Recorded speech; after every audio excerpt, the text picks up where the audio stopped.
Now, democracynow.org, The War and Peace Report. I'm Amy Goodman. We're broadcasting from Park City, Utah, home of the Sundance Film Festival, the nation's largest festival for independent cinema.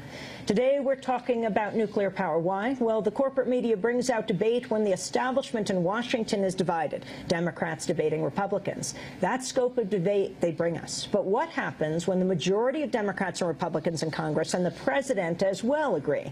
You're not going to get much coverage of the issue, and that's the story of nuclear power today. Just 2 years ago, President Obama gave a State of the Union address and was applauded on both sides of the aisle when he said this.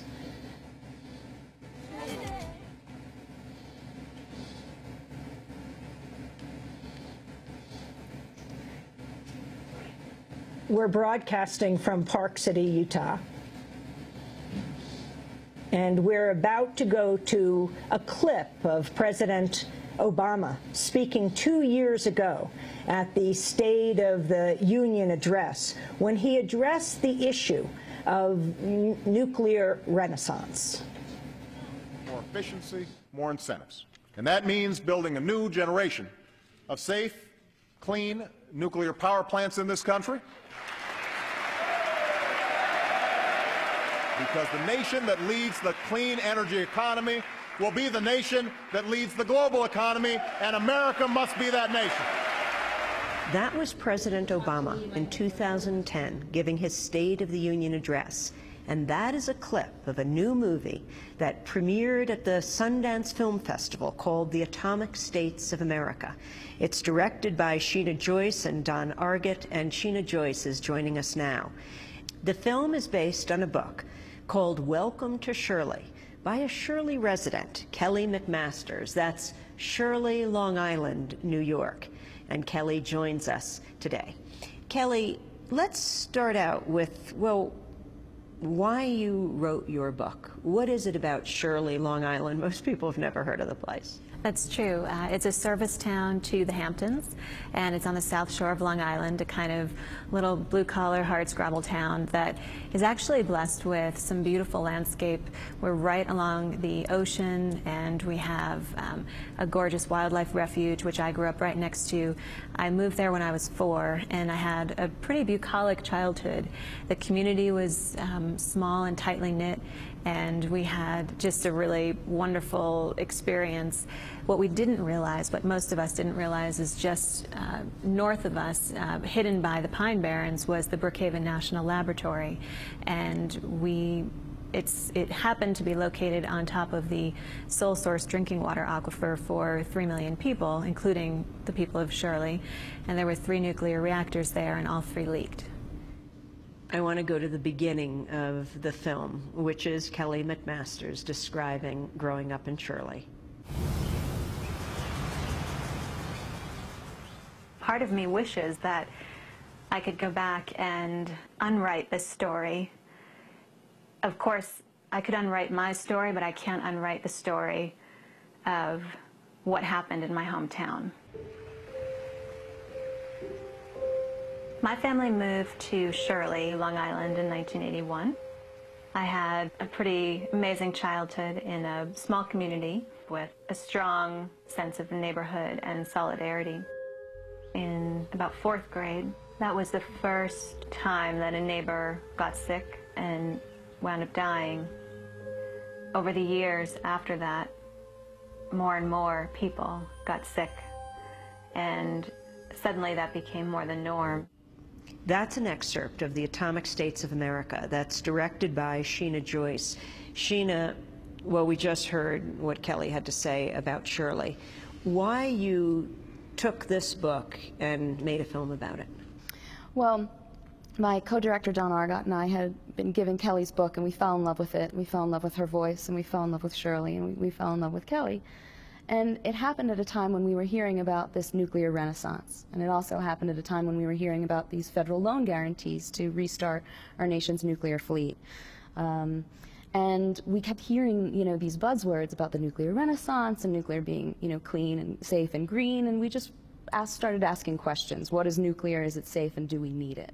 So for 1 minute, I mean, we're not talking about a Republican president like President Bush. If he had tried to restart nuclear power after decades, a new nuclear power plant, one hasn't been built in more than 30 years, I don't think he could have. People would have risen up.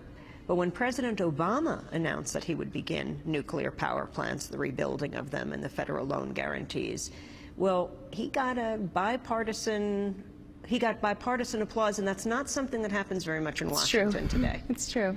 So you look at, well, the Atomic States of America. We do, and we used Kelly's book and the town of Shirley as kind of a springboard into the issue to just talk to people, you know, really on both sides, but mainly to speak to the people in reactor communities. And it's certainly not an activist piece. We're definitely critical, but we just kind of wanted to seek an intelligent dialogue about whether or not man can responsibly harness the atom. And we started in Shirley, but then we traveled to reactor communities all over the country. Let's go back in time, perhaps to the most significant reason why nuclear power plants have not been built in this country for more than 30 years, and that's 3 Mile Island. In this clip, we meet Eric Epstein, chair of the 3 Mile Island Alert, explaining how the people in his hometown never really questioned the nuclear power plant in town, or just outside of town, 3 Mile Island.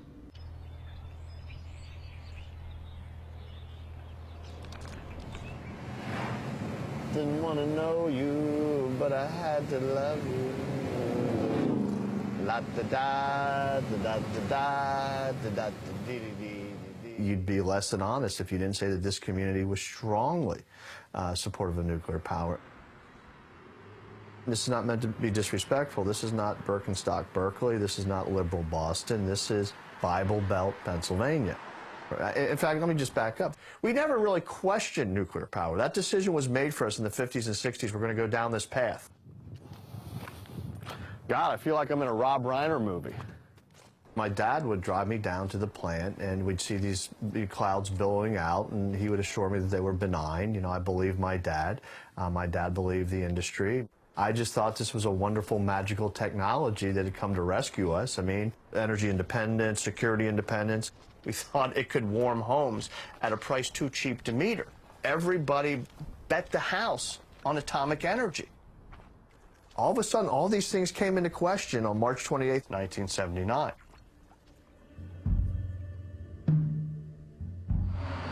Could I get your attention, please? There has been a state of emergency declared on 3 Mile Island. That's Eric Epstein, chair of 3 Mile Island Alert, in the film The Atomic States of America. Sheena Joyce, the director of that film, sitting with us at Sundance Film Festival. Tell us more about him and about what happened. Eric was a jackpot for us. He's an amazing character. He's a warm, funny man, and he grew up right outside of 3 Mile Island. And as you had mentioned before, you know, he never really questioned nuclear power. It was something that his community was proud of, and he grew up in a place that never questioned what they were being told by, you know, the local government, by, you know, the president, by, you know, the people at the utility company. And it wasn't until the accident occurred and things started to go wrong, and the people, you know, started asking tough questions and not getting the answers that they deserved, that he became really active in the issue. And he's been chair of 3 Mile Island Alert, and he's a community advocate, I would say, more than he's an activist. And that's something that you find in our film, is just regular people who start asking questions. They're these unintentional activists. They don't, you know, seek out to make this their, you know, their life force, their cause, but they do so by necessity. We'll come back to Sheena Joyce, co-director of Atomic States of America, and Kelly McMasters, author of Welcome to Shirley, a memoir from an atomic town, in a minute.